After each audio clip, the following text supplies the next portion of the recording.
They called her the nurse because she was quiet, and her stated role was medical oversight. They saw her taking notes on the wind and the rock and dismissed it as a woman's nervous hobby in a place of men. They learned, in the span of 90 seconds carved from the heart of a crisis, that the wind and the rock were her true allies. They learned that her silence was not timidity, but the profound quiet of a weapon calculating its firing solution. And when she picked up the rifle, she did not do so as a nurse or a soldier or even a woman. She did it as a force of nature, an architect of impossible physics, and by the time she was done, the enemy unit was broken, the arrogant were humbled, and the survivors would forever speak her name, not with mockery, but with a reverence reserved for ghosts and gods. The air at Forward Operating Base Erebus was a thin, cruel thing. It tasted of dust and ozone and the memory of cold stone. Perched at 12,000 feet in a jagged spine of the Hindu Kush, the base was less a fortress and more a temporary wound on the face of the mountain. HESCO barriers formed a perimeter against a landscape that was itself an adversary. The wind was a constant, a sibilant whisper that worked its way into the seams of clothing and the cracks of a man's composure. It was a high, keening sound, the voice of the mountain itself, and it never, ever stopped. The silence, when it came, was not an absence of this sound, but a change in its pitch, a shift that signaled a coming pressure drop or a change in the thermal currents. Alara Vance was the only one at Erebus who could read that silence. She sat on an overturned ammunition crate just inside the wire, a position that gave her a clear view of the Eastern Massif. The rock there was a chaotic collage of Mesozoic shale and granite intrusions, a geologist's dream and a soldier's nightmare. The shale was friable, prone to sudden, unpredictable collapses. The granite was hard, but its high quartz content created thermal lensing that could deceive the most sophisticated optics. In her hands, she held not a weapon, but a small, worn leather-bound journal and a hand lens. She scraped a fingernail against a piece of rock she'd collected, a shard of dark, metamorphic schist. She noted its texture, its specific gravity in her palm, the way the dying light caught the fine veins of mica within it.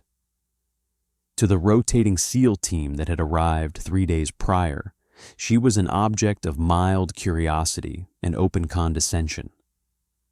A civilian contractor, some kind of specialist in high-altitude medicine, attached to the base command.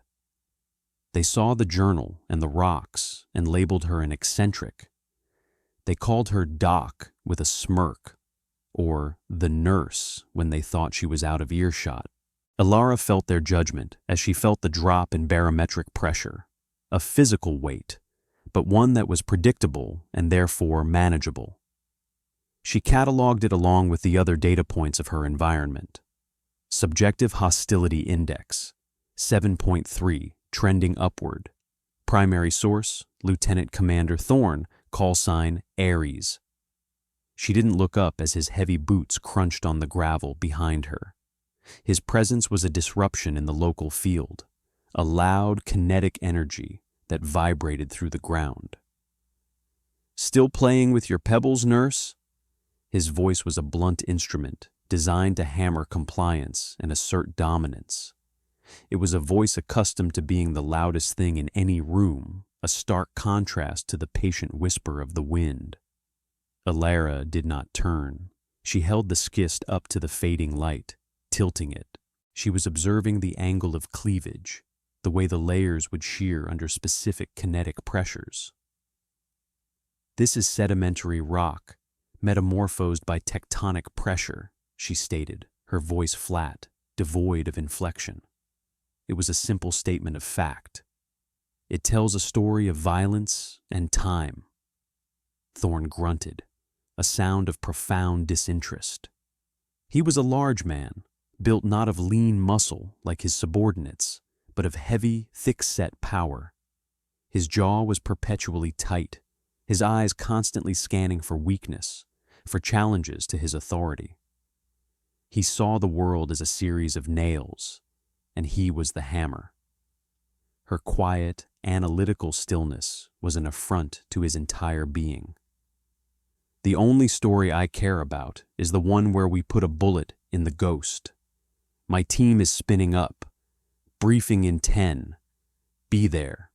The colonel wants all heads in the room. He didn't wait for a reply, turning and striding toward the squat plywood building that served as the Tactical Operations Center, the TOC. His walk was a declaration of ownership over the very ground he trod. Alara carefully wrapped the schist specimen in a small canvas bag and placed it in her thigh pocket. She closed her journal, the leather cool against her fingertips. She had been on Erebus for 2 months, and in that time she had built a complete environmental model of the surrounding 100 square kilometers. She knew the katabatic wind patterns that flowed down the glacial valleys after midnight. She knew the precise thermal inertia of every major rock formation, how long they held the day's heat, and how that heat radiated into the night air, creating mirages that could fool infrared scopes. She had mapped the acoustic dead zones created by the unique topography, valleys where the sound of a firefight would be swallowed whole. Her official title was Geophysical and Atmospheric Analyst, a cover so bland and academic that no one ever questioned it. The medic role was a secondary, a useful fiction. Her real purpose here was singular. She was hunting the same target as Thorn, but her weapon was not a rifle. It was the mountain itself.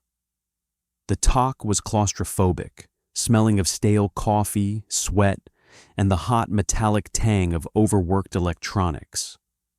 A large flat-screen monitor dominated one wall, displaying a satellite map of the region. Thorn stood before it, a red laser pointer in his hand, circling a narrow canyon 10 clicks to the northeast. The rest of his team, 6 men with the lean, predatory look of true operators, were arranged on benches. The FOB's commander, a harried army major named Patricks, stood nervously to one side. Thorn's voice filled the space, brooking no argument. Intel puts the Ghost's primary observation post here, on this ridgeline. We have a window tonight. Air asset insertion at 0300, here. He stabbed the laser at a point at the mouth of the canyon. We move on foot, establish overwatch on the opposing ridge, and wait for sunrise. When he shows his face, Chalk 1 takes the shot. Simple, clean. Alara stood at the back of the room, her presence a small, quiet island in the sea of tactical testosterone. She listened, her eyes not on Thorn, but on the data scrolling in a small, unobtrusive window on the monitor's edge. Wind speed, humidity, barometric pressure, particulate matter count. Her model, running on a partitioned server she had installed herself, was screaming a warning. She cross-referenced the insertion point with her geological survey data, an alluvial fan, unstable scree. She waited for a pause in his confident pronouncements. It was a small one, but it was there. "Lieutenant Commander," she said. Her voice was not loud, but it was clear, and its sudden appearance cut through the room's atmosphere like a scalpel. Thorn's head snapped toward her, his eyes narrowing. The casual condescension was gone, replaced by a flash of genuine anger. She had interrupted him. She had challenged the flow. "What is it, nurse?" The word was an insult, a dismissal of her rank, her purpose, her very presence. "Your insertion point is non-viable," she said simply. Her gaze was fixed on the map, her expression unreadable. The katabatic winds accelerating down the valley after 0230 will create rotor wash and unpredictable downdrafts. The pilots will classify it as a high-risk red zone. They will not be able to maintain a stable hover for fast roping. A low murmur went through the SEALs. One of them, a younger man with sharp, intelligent eyes the others called Rook, leaned forward slightly, his gaze flickering between Alara and the data on the screen. Thorne's face darkened. My pilots will fly where I tell them to fly. They're 161st SOAR, not civilian traffic cops. It is not a question of their skill or bravery, Alara continued, her tone unchanged. It is a matter of fluid dynamics. The pressure differential between the glacial ice field at the valley head and the warmer air at the basin floor will generate shear forces exceeding 60 knots. It's a nightly occurrence in this specific topography. A certainty. She pointed a slender finger at the screen, at the ridge he had designated for his sniper team. Furthermore, your overwatch position is compromised. That ridgeline is composed primarily of granite with significant quartz and feldspar deposits. As the sun rises, the differential heating of the rock will create severe thermal mirage. Your optics will show you a target that is displaced by as much as 3 meters. You will be shooting at a ghost. The room was silent now.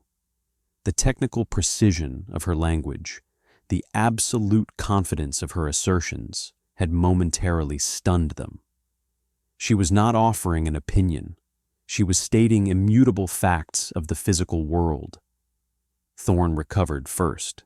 He took a step toward her, his bulk seeming to suck the air from the room. He was trying to intimidate her with proximity, with physical presence. It was a tactic that had likely never failed him before. And what would you know about optics and sniper hides, nurse? You're here to hand out ibuprofen and treat blisters. Stick to your lane. My lane, she replied, her eyes finally meeting his, is the accurate analysis of all environmental factors that impact mission viability. The mountain has a rhythm. Your plan ignores it. It will fail. His face was a mask of fury. This was not just a disagreement. It was a fundamental challenge to his worldview. He, the warrior, the tip of the spear, was being contradicted by a civilian, a woman, a nurse. He turned to Major Patricks, his voice a low growl. Major, get your contractor out of my briefing. Now. Major Patricks, a man who valued peace above progress, wrung his hands. Alara, perhaps the lieutenant commander has a point. Alara gave a single, almost imperceptible nod. She had delivered the warning. The data was logged. The responsibility for what came next was now his. She turned and walked out of the TOC, the silence she left behind more damning than any shout. As the door hissed shut, she heard Thorne's voice, dripping with scorn. Right, now that the science fair is over, let's get back to the business of killing bad guys. She did not go to her quarters. She went back to her post, the overturned ammo crate, and opened her laptop. She networked into the FOB's comms array, routing the audio feed from Thorne's team channel through a decryption filter. She pulled up her environmental model, a 3-dimensional topographic map that was now alive with swirling vectors of wind, thermal plumes, and acoustic shadow zones. She did not hope to be wrong. Hope was an inefficient variable. She simply prepared for the inevitable consequences of his arrogance. The mountain was patient. So was she. At 0247, the comms crackled to life. It was the pilot of the lead Black Hawk, call sign Night Horse 1. His voice was tight with strain. Ares, be advised, we are encountering extreme turbulence. The models didn't predict this. getting pushed all over the sky. Alara watched the corresponding data stream on her screen. Her model had predicted it to the minute, to the knot. She had sent the updated forecast to the 160 TS aviation liaison 4 hours ago. Thorne had likely ordered it ignored. Thorne's voice came back, strained but full of command authority. "Hold your course, Night Horse. Get us to the LZ." "Negative, Ares, negative. We are in a shear. I can't hold her. We're bugging out. I can drop you on this plateau, but it's 2 clicks west of your target LZ and it's exposed. Your call." A burst of static, then Thorne's curse. "Put us down. Put us down now." Alara zoomed her model in on the new position. It was a nightmare. A flat, barren sheet of rock with no immediate cover, situated directly in the firing line of a secondary ridge she had flagged as a likely enemy fallback position. They were in the kill box. The next 30 minutes were a symphony of chaos, played out in clipped, frantic radio transmissions. The team hit the ground hard.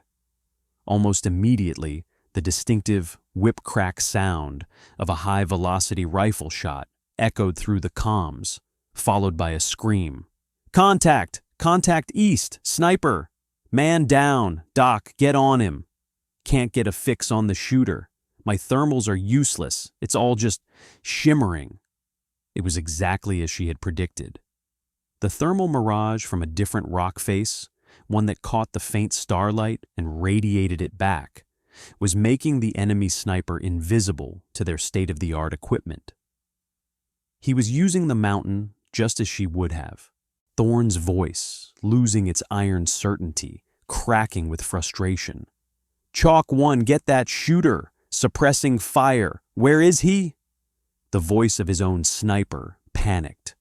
"I can't see him, Ares! The heat bloom is everywhere. It's like shooting into water." Alara's fingers moved across her keyboard, her expression as calm as a frozen lake. She was cross-referencing the sound of the enemy rifle shot, captured by the SEAL's helmet mics, with her acoustic model. The report was a unique caliber, a Dragunov SVD, but the echo propagation was wrong. The sound was being ducted and reflected by the canyon walls. The shot had not come from the east.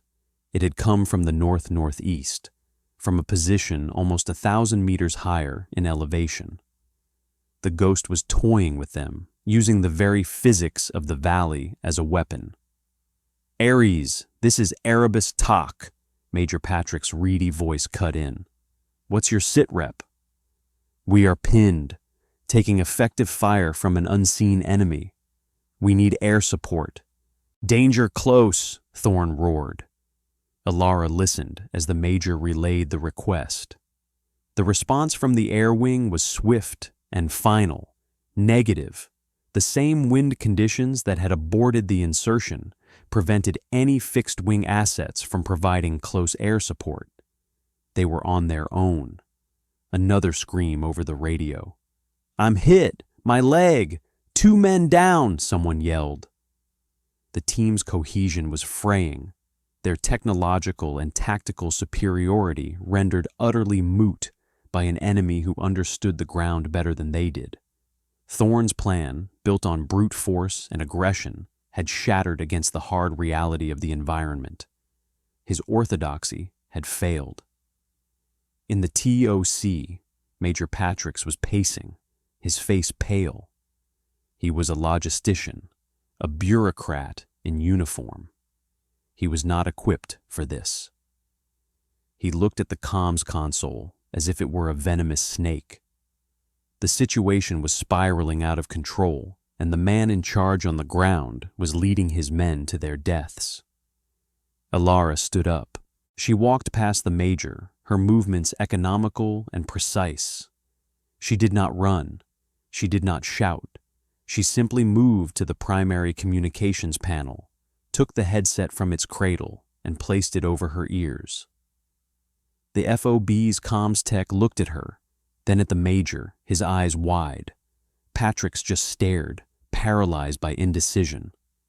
Alara ignored them both. She keyed the microphone. She did not address Thorne. He was compromised, his judgment clouded by ego and failure. She bypassed the chain of command, a decision that would have ended the career of any normal soldier. But she was not normal, and this was not a normal situation. "Rook," she said, her voice cutting through the chaos on the channel. It was calm, measured, an anchor in the storm of panicked shouting. "Rook, do you copy?" There was a pause. Then the young SEAL's voice, tight but controlled. "This is Chalk 4. I copy." "Who is this?" Thorne's voice bellowed, a wounded lion's roar. "Get off my net!" Alara ignored him. "Rook, I have your position. You are on a dacite intrusion. 30 meters to your east, do you see a darker band of rock running vertically up the cliff face?" Another pause. Rook was looking. He was thinking. He was weighing the voice of his failing commander against the voice of the woman who had predicted this exact failure. "Affirmative," he said, his voice gaining a sliver of confidence. "Looks like basalt." A flicker of something, not quite a smile, but an acknowledgement, touched Alara's lips.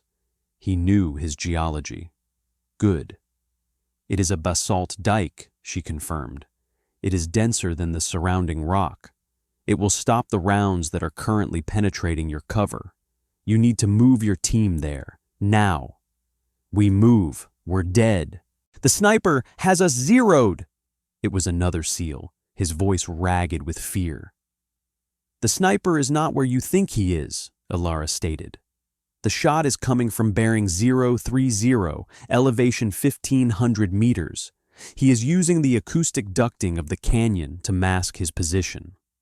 The wind you are experiencing at ground level is intermittent. My model shows a lull in the gusts beginning in 70 seconds.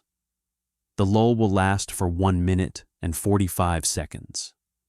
It will be your only window to move." Silence on the net. In the TOC, the comms tech was staring at her, his mouth agape.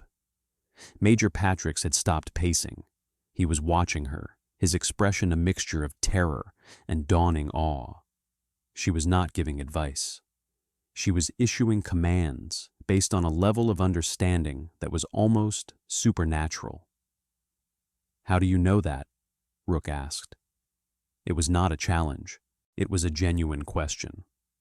"I am tracking the cyclonic rotation over the northern glacier and the corresponding pressure wave. It is a predictable system," she said, as if describing how to boil water. "Get your wounded. Be ready to move on my mark. You will lay down suppressive fire on bearing 290. It's the wrong direction, but it will confuse the spotter, who is relying on muzzle flash. He will think you are disoriented." "Belay that order!" Thorne screamed into the radio. He was trying to reassert his shattered authority. "Hold your positions. I am in command here." Rook had a choice. Follow the commander who had led them into a death trap, or trust the calm, logical voice that had predicted their doom and was now offering their only salvation. "Rook, what's your call?" one of his teammates asked, his voice low and urgent. There was a beat of silence that stretched for an eternity. Then Rook's voice, firm and clear. "Roger that, Erebus. On your mark." The shift was complete. Authority had not been seized. It had flowed like water seeking its level to the only point of competence in the system. In the TOC, Alara Vance was no longer the nurse. She was the commander. "Stand by," Alara said, her eyes fixed on the chronometer and the swirling vectors on her screen. The entire TOC held its breath. The frantic shouting on the radio had ceased, replaced by a tense, waiting silence. The only sounds were the hum of the servers and Alara's quiet breathing. She was watching the data streams like a hawk watching its prey, waiting for the precise moment, the seam in the fabric of chaos. 15 seconds, she said. Her voice was a steady metronome. On the mountain, Rook and the remaining able-bodied SEALs were poised, dragging their wounded comrades into position for the desperate scramble to cover. They had turned their weapons to the bearing Alara had given them, a seemingly random patch of empty rock face far to their west. They were placing their lives in the hands of a ghost on the radio, a disembodied voice of pure logic. 5, 4, 3, 2. Alara's eyes narrowed. Mark, go now. The effect was instantaneous.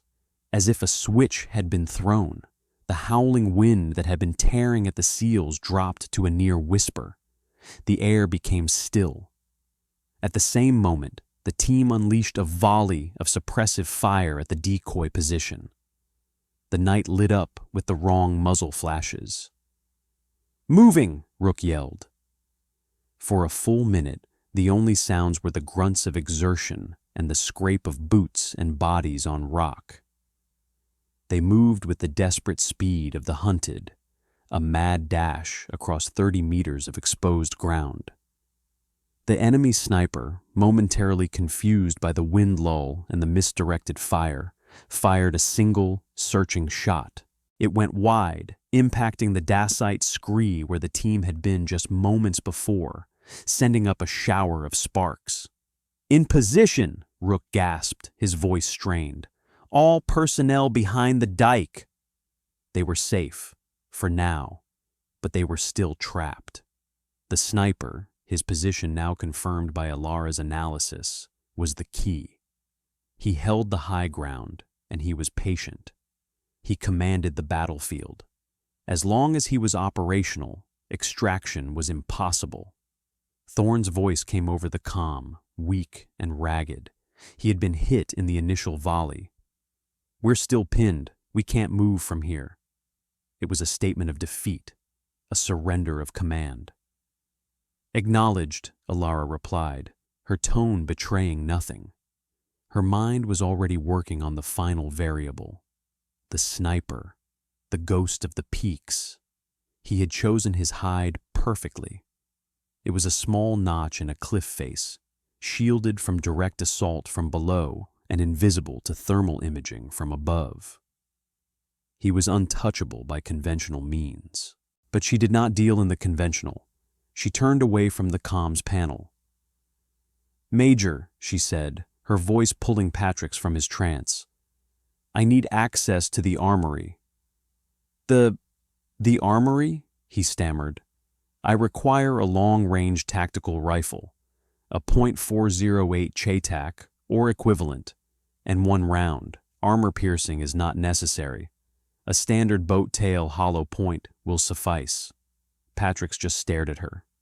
The request was so specific, so bizarre, that he couldn't process it. What for? We can't get a shot on him. I can, she said. She turned and walked toward the door, not waiting for his permission. He and the comms tech simply watched her go, their faces a canvas of disbelief. The armory was cold, smelling of gun oil and steel. The quartermaster, a grizzled master sergeant, looked up from his paperwork as she entered. Can I help you, ma'am? He still used the respectful term. He was old guard. I need the M200 intervention, she said, pointing to the formidable rifle locked in a high-security rack. It was the FOB's prize weapon, a specialized tool for extreme long-range engagements, chambered in .408 Chaytak. It was a weapon few men could master. The sergeant's eyebrows rose. That's Lieutenant Commander Thorne's personal rifle. Requires his authorization. Lieutenant Commander Thorne has been relieved of command, Alara stated, the words carrying the weight of absolute truth. Captain Rostova's authority. You can verify with Major Patrick's." She knew the Major would not dare contradict her now. "I need the rifle, a standard 408-grain projectile, and the Kestrel 5700 attached to the stock." The Master Sergeant hesitated for a heartbeat, searching her face. He saw no ego, no excitement. He saw only a chilling, profound focus. He saw a professional at work. He nodded slowly, unlocked the rack, and carefully lifted the heavy rifle from its cradle. He handed it to her, along with a single, gleaming cartridge. The rifle was almost as tall as she was, a complex and brutal piece of engineering. In her hands, it looked less like a weapon and more like a scientific instrument. She didn't return to the TOC. She walked to the western edge of the FOB's perimeter, to a spot she had identified days earlier. It was a small, level platform of bedrock that offered a clear, if impossibly distant, line of sight to the north-northeast ridge. The distance to the target area was over 2,800 meters. A shot at that range was not merely difficult, it was considered a statistical impossibility under ideal conditions. In the gusting, unpredictable winds of the high mountains, at night, it was madness. But she was not going to shoot the sniper. She was not even going to aim at him. She lay prone, settling the rifle's bipod onto the solid rock. She attached her laptop to the Kestrel weather meter, feeding it her live, custom atmospheric data. The standard ballistic computer would have failed, unable to account for the localized microclimates and thermal layers. Her model could. She peered through the Schmidt and Bender scope, dialing the magnification to its maximum. The image was hazy, distorted by distance and the very thermal lensing she had warned Thorne about. She couldn't see the sniper's hide. She didn't need to. Her target was a patch of rock a full 10 meters above and 3 meters to the left of the sniper's calculated position. It was a specific formation she had studied through her own telescope for weeks. The same type of metamorphic schist she had been holding in her hand hours earlier. Brittle, prone to spalling, veined with harder quartz that would direct the fragmentation. She began her calculations, her mind a silent whirlwind of physics. Coriolis effect, spindrift, Uthverse effect. Those were the basics. She added her own, proprietary variables, the multi-layered wind shear between her position and the target, the precise temperature and density gradient of the air at each 500-meter interval, the subtle updraft created by the warmer rock face of the target cliff. The bullet would travel for over 6 seconds. In that time, it would be assaulted by a dozen competing environmental forces. Her calculation had to account for every single one. She adjusted the scope's turrets. The clicks were crisp and sharp in the thin air. Up 42.7 milliradians, left 3.9. The numbers were absurd, far beyond the normal operational limits of the weapon system. A few figures had gathered behind her in the darkness. Major Patrick's, the Master Sergeant, the comms tech. They watched in absolute silence, drawn by the sheer audacity of what she was attempting. She chambered the single round. The action was smooth, a metallic whisper. She settled her cheek against the stock, her breathing slowing until it was almost non-existent. Her finger rested on the trigger. She was not thinking about the men on the mountain, or Thorne, or the enemy. She was communing with the fundamental forces of the universe. Gravity, air pressure, kinetic energy. She saw the firing solution in her mind's eye, a glowing red arc through the night sky. A perfect parabola of applied mathematics. She waited, not for the wind to die, but for a specific confluence, A moment when a crosswind at 1,200 meters would be perfectly canceled by an opposing thermal updraft at 2,000 meters. Her model told her it was coming. Now, her finger tightened. The rifle bucked against her shoulder with a deafening roar that echoed across the FOB. The single shot was a punctuation mark on the night. The muzzle flash was a brief, violent star. The watchers held their breath. They could see nothing. The target was too far away. All they could do was wait. 6 seconds felt like a lifetime. On the mountain, Rook and his men were huddled behind the basalt dike, listening to the wind, waiting for the inevitable attack. They heard the distant crack of the shot from the FOB, a sound so faint it was almost imaginary. They had no idea what it meant. Then, from the ridge high above them, came a sound. It was not an explosion. It was a sharp, cracking noise, like 1,000 plates shattering at once, followed by a dry, percussive rain. The enemy sniper's radio, which had been silent, suddenly broadcast a choked, wet scream, abruptly cut short. Then nothing. The oppressive weight of his unseen rifle, the feeling of being in a master's sights, simply vanished. The silence that followed was absolute, profound. Alara's single 408-grain bullet had traveled 2,834 meters. It had struck the brittle schist formation exactly where she had intended. It did not ricochet. It transferred its immense kinetic energy into the rock, which instantly shattered. A cone of razor-sharp, superheated rock fragments, guided by the harder quartz veins, had blasted downward and sideways, directly into the sniper's concealed alcove. It was not a bullet that had neutralized the ghost of the peaks. It was the mountain itself, weaponized by her intellect. She pushed herself up from the ground, her face impassive. She picked up the spent shell casing, still warm, and placed it in her pocket. She turned to the stunned major. "The threat is neutralized," she said. She then keyed her headset. "Rook, the overwatch is clear. You now have a window for extraction. I am routing a safe exfiltration path to your data pad. It follows a series of acoustic shadows. Move quietly, and you will not be detected. Acknowledged." "Acknowledged," Rook's voice came back, laced with pure, unadulterated awe. "Erebus, who are you?" Alara did not answer. She turned and walked back toward the TOC, the heavy rifle held loosely in one hand. Her job done.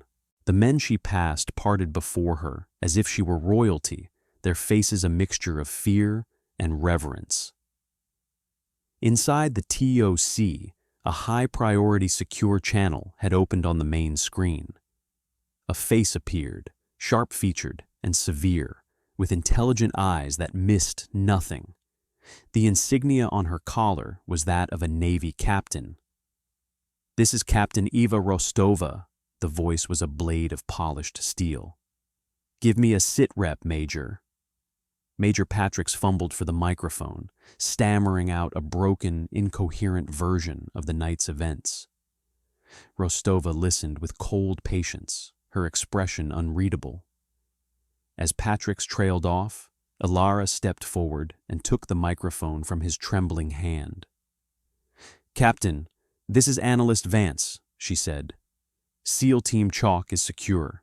2 casualties, non-life-threatening. 1 hostile KIA. The primary asset, codename Ghost, has been neutralized. Team is awaiting exfiltration." Her report was clipped, factual, and complete. Rostova's gaze shifted, focusing entirely on Alara. A flicker of something that might have been a smile touched her lips. "Understood, Dr. Vance. Your primary objective is complete ahead of schedule. Your environmental lethality model performed, as expected." The word echoed in the sudden, dead silence of the TOC doctor. Not analyst, not nurse, Doctor. Just then, the medevac chopper carrying Thorn and the other wounded SEALs landed. Thorn, his arm in a sling and his face pale with pain and humiliation, was brought into the TOC to report. He saw Captain Rostova on the screen and his face hardened, preparing his defense. "Captain, the intel was bad. The conditions were impossible," he began, his voice still trying to project authority. "The intelligence, Lieutenant Commander," Rostova cut him off, her voice dropping to a dangerously quiet level, "was perfect. It was delivered to you by Dr. Vance 4 hours prior to insertion. You chose to disregard it. You prioritized your ego over the safety of your men and the success of the mission. You took a scalpel and used it as a hammer, and in doing so, you broke it. You are formally relieved of command, effective immediately. A board of inquiry will follow. Your career in naval special warfare is over." Thorn stared, his mouth opening and closing silently.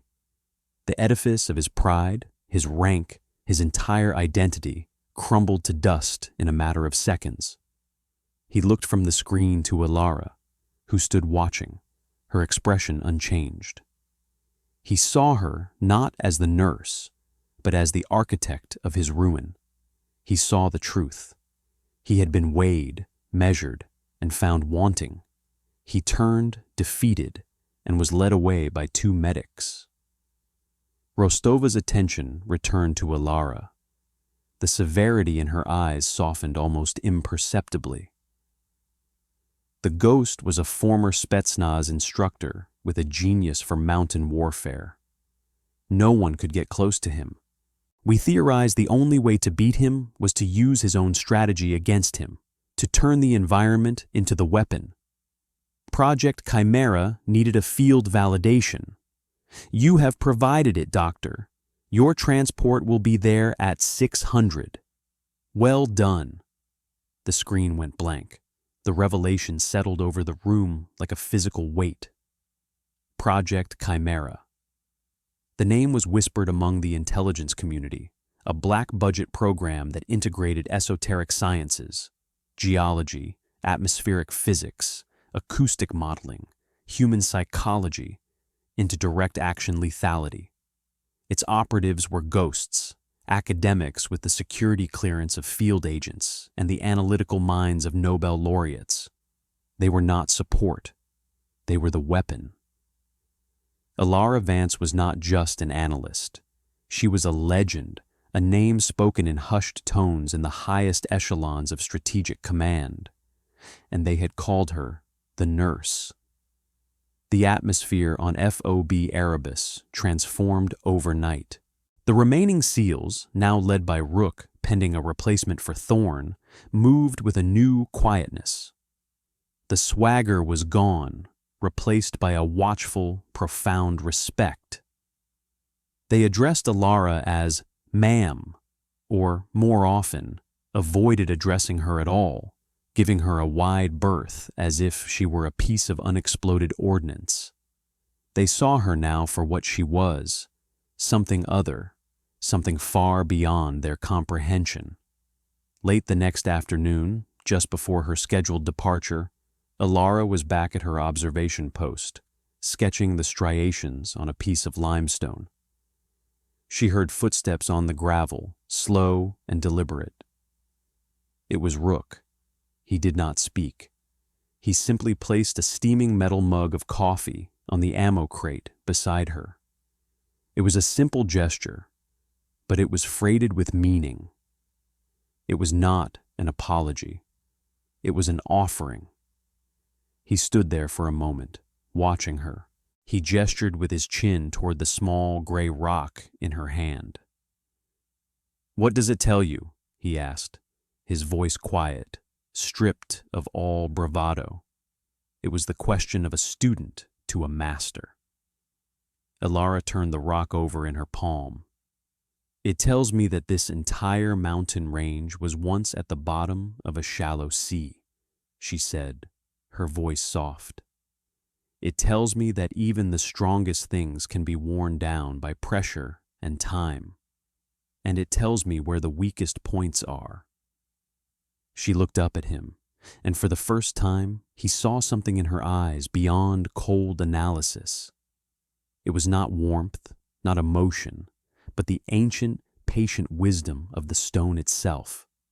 A black, unmarked helicopter, a sleek and silent machine, unlike any standard military aircraft, descended toward the landing pad. It was her ride. Her work here was finished. She stood, leaving the coffee untouched.